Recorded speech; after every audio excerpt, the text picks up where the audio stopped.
Le mariage et le divorce sont emblématiques de la théorie des équinoxes et des solstices.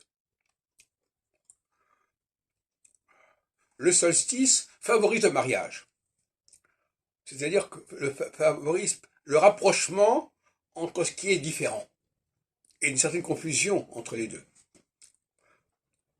Le divorce permet de mettre fin au mariage, donc c'est équinoxial.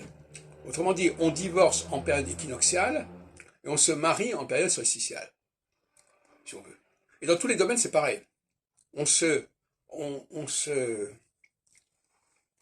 renferme sur une petite cellule nationale, notamment en période solsticiale, et on s'ouvre vers un fédéralisme, vers un supranationalisme en période équinoxiale.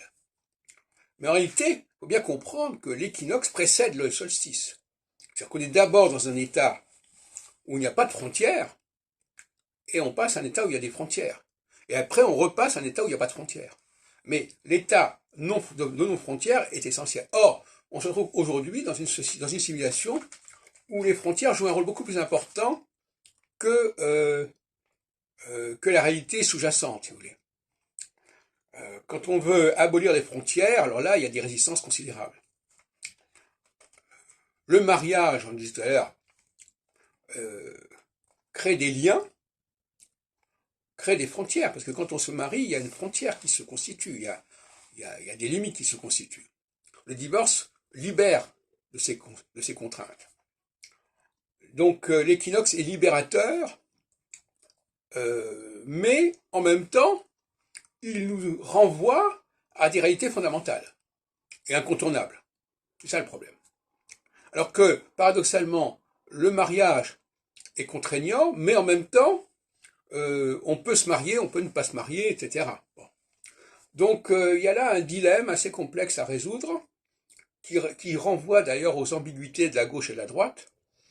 La gauche actuellement n'arrive pas à formuler correctement son idéologie. Elle est bloquée par un certain nombre de choses qui font que son message il est brouillé. Quand on veut se libérer des frontières, on passe de Caraïbes dans Scylla, parce que on se libère des frontières, mais on tombe dans d'autres frontières encore plus fondamentales. Les frontières de race, les frontières de sexe, les frontières de temps sont beaucoup plus fondamentales que les frontières constituées par les élections, par le mariage, par les décisions juridiques, etc. Donc il faut bien comprendre qu'il y a toujours des contraintes, quelle que soit la période que l'on traverse, toujours des contraintes, mais ce ne sont pas les mêmes contraintes.